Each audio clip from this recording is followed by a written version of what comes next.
نحمده ونصلي على رسوله الكريم أما بعد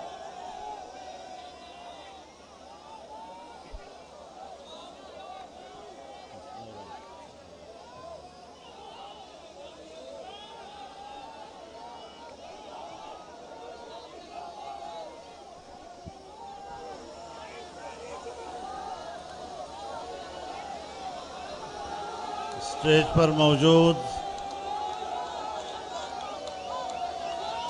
عمائدین قوم، قائدین کرام، بزرگان ملت، میرے دوستوں، بھائیوں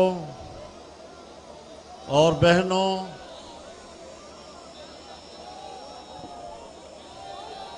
میں سب سے پہلے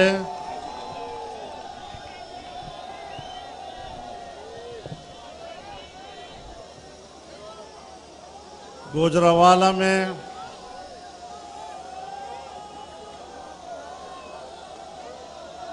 پاکستان ڈیموکریٹک موومنٹ کے زیر انتظام منعقدہ اس عظیم الشان اجتماع کی میزبانی پر پاکستان مسلم لیگ نون کو ان کا شکریہ ادا کرتا ہوں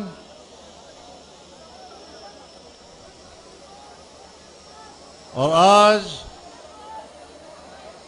گوجرانوالہ میں آپ کا یہ بکھرا ہوا سمندر جعلی حکمرانوں کی کشتی کو غرقاب کر کے ہی دم لے گا، اور جب تک اس ناپائیدار کشتی کو غرقاب نہیں کیا جائے گا، یہ موجزن اور ٹھاٹھے مارتا ہوا سمندر اب تھمے گا نہیں۔ میرے دوستو، گوجرانوالہ پہلوانوں کا شہر ہے۔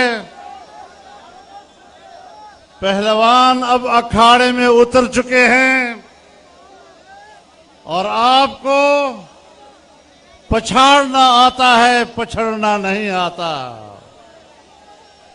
انشاءاللہ العزیز جعلی حکمران اب ایک ٹمٹماتا ہوا چراغ ہے جس میں دم نہیں رہا ہے، اور اب جمہوریت کی صبح طلوع ہونے والی ہے۔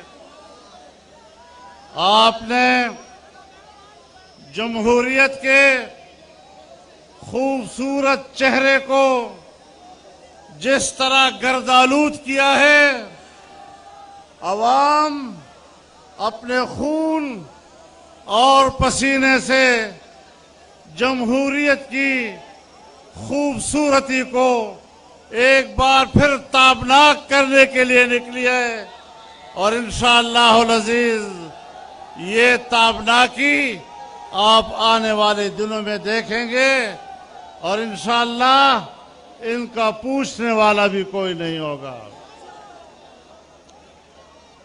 میرے محترم دوستو، جعلی حکمران اپنے انجام کو پہنچنے والے ہیں۔ میں آج کے اس اجتماع کے موقع پر گوجرانوالہ کا شکر گزار ہوں۔ جب پچھلے سال اسی مہینے میں ہم آزادی مارچ لے کر یہاں سے گزر رہے تھے، آپ نے جس طرح ہمارا استقبال کیا تھا، جس طرح آپ نے ہمیں خوش آمدید کہا تھا، میں بھول نہیں سکتا.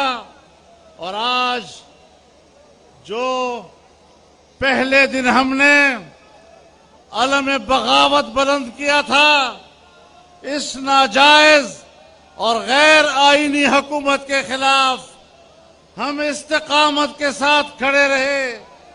ہم نے علم بغاوت کو سرنگوں نہیں ہونے دیا.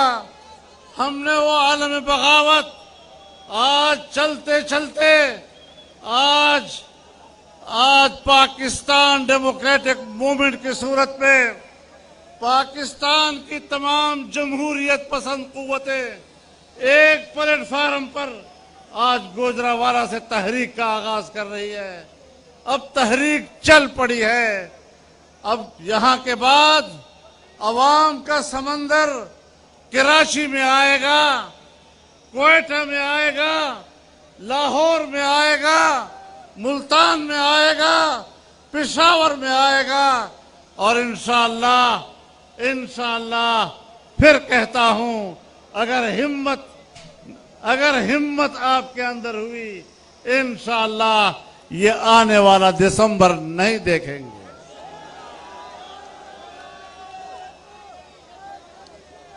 اب ان کے اوسان خطا ہو چکے ہیں، ان کی ہمت جواب دے چکی ہے. اور آج جہاں وہ کہتے ہیں کہ پارلیمنٹ میں ہماری اکثریت ہے، جہاں یہ لوگ پارلیمنٹ میں اپنی اکثریت کے دعوے دار ہیں، آج کے دن 15 ممبران اپوزیشن نے جعلی حکمران کو ایوان سے بھگایا ہے. ان کی اکثریت اس کے کام نہیں آئی ہے، اس کی اکثریت اس کو سہارا نہیں دے سکی ہے. میں یہ بھی کہہ دینا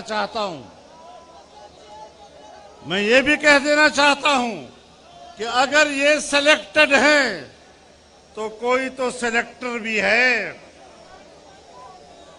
اب سلیکٹر کہے کہ میرا نام نہیں لینا.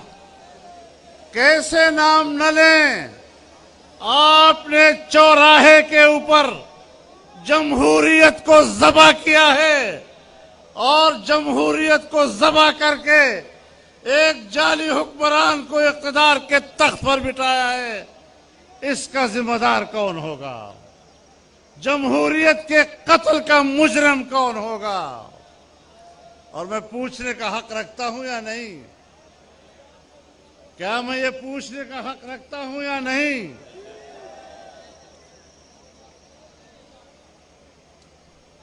کہ اپنے سلیکٹرز کی کارکردگی پر، اپنے سلیکٹڈ کی کارکردگی پر اس کے سلیکٹرز شرمندہ ہیں یا ابھی بھی اس کی کارکردگی پہ نازاں ہیں؟ ہم کہاں کھڑے ہیں؟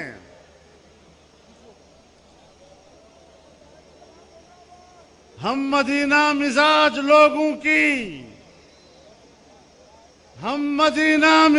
لوگوں کی زندگی کٹ رہی ہے کوفے میں.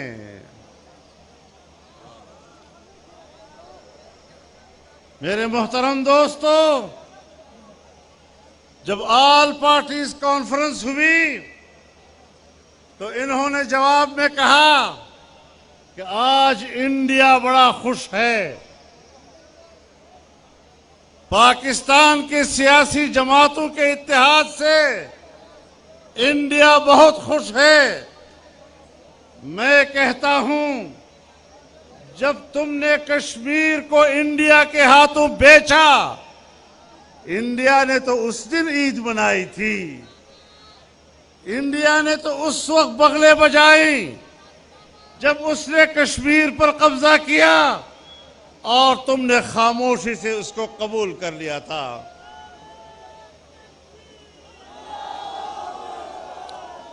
آل پارٹیز کانفرنس کے وقت انڈیا خوشی نہیں منا سکتا. انڈیا نے اس دن خوشی منائی تھی جب پاکستان میں عام انتخابات میں دھاندلی کی گئی تھی. انڈیا نے اس وقت خوشی منائی تھی جب ایک جعلی وزیر اعظم پاکستان کے اقتدار پر مسلط کیا گیا تھا۔ انڈیا نے اس وقت خوشی منائی تھی جب پاکستان میں آئین قتل ہو رہا تھا۔ انڈیا نے اس وقت خوشی منائی تھی جب پاکستان میں جمہوریت کا خون ہو رہا تھا۔ انڈیا نے اس وقت خوشی منائی تھی جب تم نے کشمیریوں کے خون کا سودا کیا تھا۔ آج انڈیا میں ماتم بچھ رہا ہے کہ آج پھر پاکستان میں جمہوریت کی بات کی جا رہی ہے، پاکستان کی آئین کی اعلیٰ قدروں کی بات کی جا رہی ہے، آج پاکستان میں کشمیر کی بات کی جا رہی ہے۔ اور میں کہنا چاہتا ہوں کہ آپ نے گلگت بلتستان کو صوبہ بنانے کی بات کی ہے، آپ جتنے حقوق دیں گلگت بلتستانی کو ہم پاکستانی سمجھتے ہیں، لیکن اگر ہم نے اس طرح گلگت بلتستان پر قبضہ کیا اور اس کو پاکستان کا 5واں صوبہ بنایا، آپ بتائیں کہ جو کچھ ہندوستان نے کشمیر کے ساتھ کیا ہے کیا تم اس کا جواز فراہم نہیں کرو گے؟ کیا ہمارا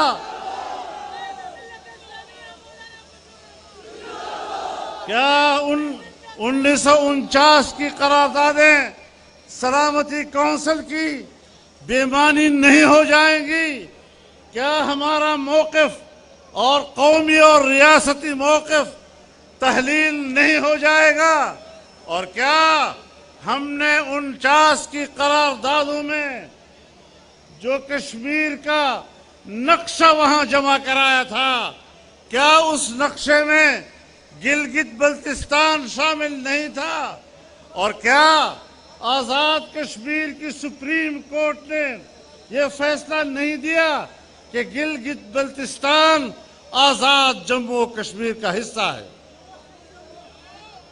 آل جموں و کشمیر کا حصہ قرار دینا یہ سپریم کورٹ کا فیصلہ ہے، آل جموں و کشمیر کا حصہ قرار دینا آپ کے نقشوں کا، آپ کے نقشے اس کی گواہی دے رہے ہیں جب آپ نے خود جمع کرائے تھے۔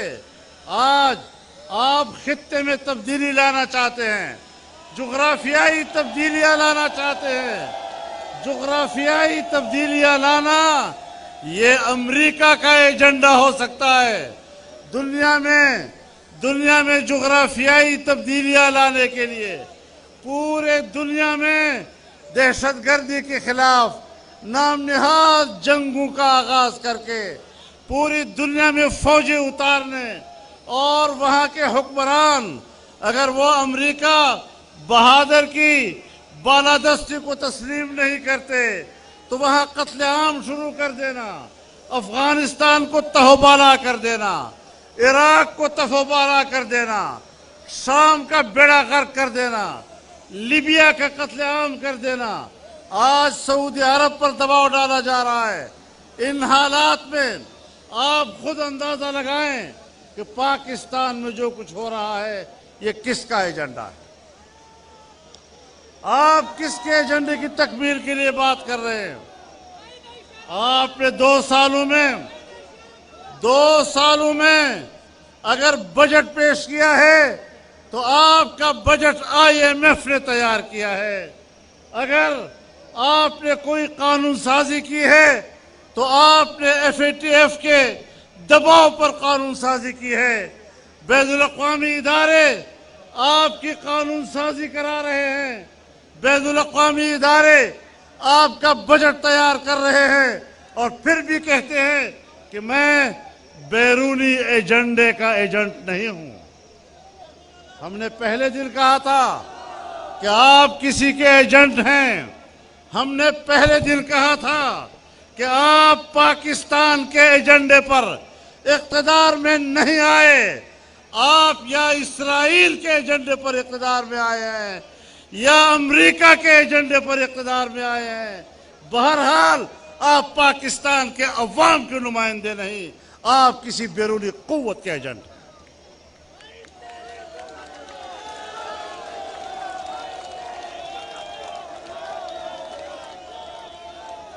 میرے محترم دوستو، اب ہمیں یہ سیاست ختم کرنی ہوگی۔ آزادی آزادی ہے۔ میں اپنی تاریخ کے ان اسلاف سے نسبت رکھتا ہوں جنہوں نے بر صغیر کی آزادی کے لیے قربانیاں دی تھیں، پھانسیوں پہ چڑھے تھے، آگ میں کودے تھے، خون کے دریا سے گزرے تھے۔ پاکستان کو غلام نہیں بننے دیں گے۔ پاکستان کو آزاد ریاست کے طور پر دیکھنا چاہتے ہیں۔ ہم پاکستان کے اداروں کا احترام کرتے ہیں۔ فوج سے ہماری کوئی لڑائی نہیں، فوج ہمارا ادارہ ہے، لیکن اگر آپ دفاع کے پیشہ ورانہ ذمہ داریوں سے ہٹ کر سیاست میں مداخلت کرتے ہیں، پاکستان پر اپنا اقتدار جماتے ہیں، آئین کو پامال کرتے ہیں، مارشل لا لگاتے ہیں، اقتدار پر آپ قبضہ کرتے ہیں، انتخابات اپنے کنٹرول میں کراتے ہیں، دھاندلیاں کراتے ہیں، تو پھر آپ کے خلاف کلمہ حق بلند کرنا یہ ہمارا کام نہیں تو اور کس کا کام ہو سکے گا؟ ہم پاکستان کی سیاست کو اس طرح مقید نہیں دیکھنا چاہتے۔ ہم پاکستان کی سیاست کو کسی کے ہاتھوں یرغمال نہیں دیکھنا چاہتے۔ ہم پاکستان کی سیاست کو قوم کے ہاتھوں دینا چاہتے ہیں۔ ووٹ پاکستان کے عوام کا حق ہے، یہ حق چھینا گیا ہے، اس حق پر ڈاکہ ڈالا گیا ہے۔ ہم قوم کے اس حق کو عوام تک پہنچانا چاہتے ہیں۔ اس کے لیے عوام کو میدان میں آنا ہوگا۔ میرے محترم دوستو،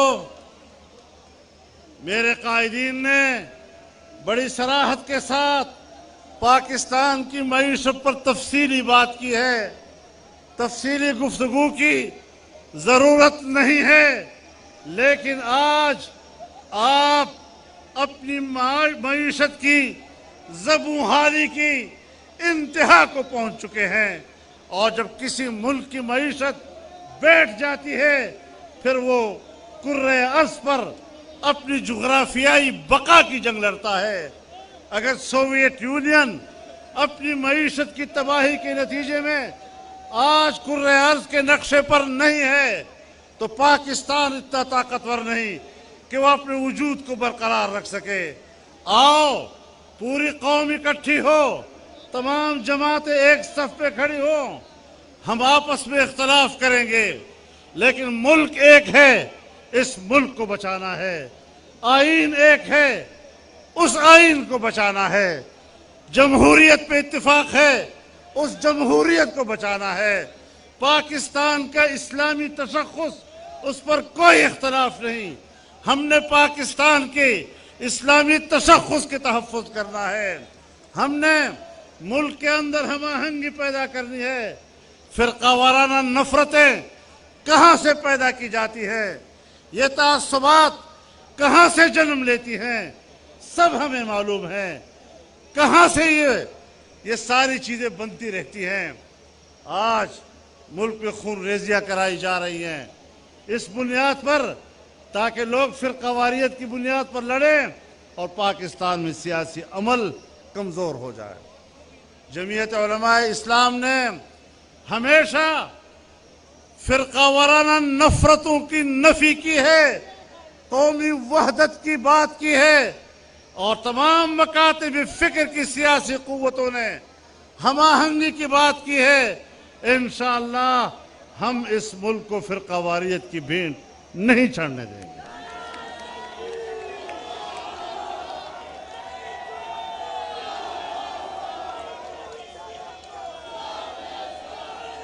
میرے محترم دوستو، آج اس موقع پر میں آپ کے سامنے یہ بات بھی لانا چاہتا ہوں، مزید تفصیل بھی لیں گے، لیکن آج اس جعلی حکمران کی اسمبلی میں ایک نئی قانون سازی کی جا رہی ہے کہ ہماری جو ساحلی علاقے ہیں اور سمندری حقوق ہیں اس کو صوبوں کے اختیار سے باہر کر دیا جائے اور وفاق کے قبضے میں دیا جائے۔ یہ 18ویں ترمیم کی روح کے خلاف ہے، یہ پاکستان کے آئین کی روح کے خلاف ہے، اور انشاءاللہ اس مسئلے پر پی ڈی ایم ایک متفقہ موقف دے گا انشاءاللہ۔ یہ ملک عوام کا ہے، ہر صوبے کے عوام اپنے صوبے کے وسائل کے مالک ہیں، اور اپنے صوبے کے وسائل کے مالک وہاں کے عوام اور ان کے بچے ہیں۔ ہم کسی کو یہ حق دینے کے لیے تیار نہیں کہ وہ کسی صوبے کے وسائل پر قبضہ کرے اور وہاں کے بچوں کو ان کے حق سے محروم کرے۔ انشاءاللہ یہ جدوجہد جاری رہے گی، یہ سلسلہ جاری رہے گا۔ تحریک اب چل پڑی ہے اور اب نہ رکے گی نہ تھمے گی۔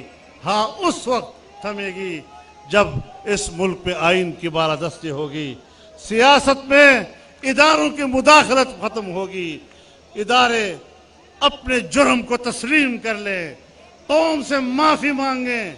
اس کے بغیر اب معاملات طے نہیں ہو سکتے۔ ہماری طرف سے کوئی جھگڑا نہیں، جب بھی مداخلت ہوئی ہے اداروں کی طرف سے ہوئی ہے۔ ادارے کیوں اپنے فرائض سے تجاوز کر کے عوام کے معاملات میں مداخلت کرتے ہیں؟ اس طریقے سے ملک نہیں چلا کرتے، تصادم سے ملک نہیں چلا کرتے۔ اپنے دائرہ اختیار سے تجاوز کر کے معاملات میں مداخلت کرنا، اس سے ملک نہیں چلا کرتے۔ ملک کو چلانا ہے تو ذمہ داری کے ساتھ چلانا ہے، اپنے فرائض کے ساتھ چلانا ہے، اپنے اختیارات کے ساتھ چلانا ہے، اور انشاءاللہ العزیز یہ منزل ہم سب مل کر حاصل کر کے رہیں گے۔ آپ کو ایک بار پھر اس عظیم الشان اجتماع کے انعقاد پر مبارکباد پیش کرتا ہوں۔ اہل گوجرانوالہ کو اس کی میزبانی پر مبارکباد پیش کرتا ہوں۔ مسلم لیگ نون کو ایک بار پھر مبارکباد پیش کرتا ہوں، اور انشاءاللہ جس سفر کا آغاز کیا ہے اب یہ سفر منزل پہ جا کے ہی دم لے گا۔ اللہ ہمارا حامی و ناصر ہو۔ وآخر دعوانا ان الحمدللہ رب العالمین۔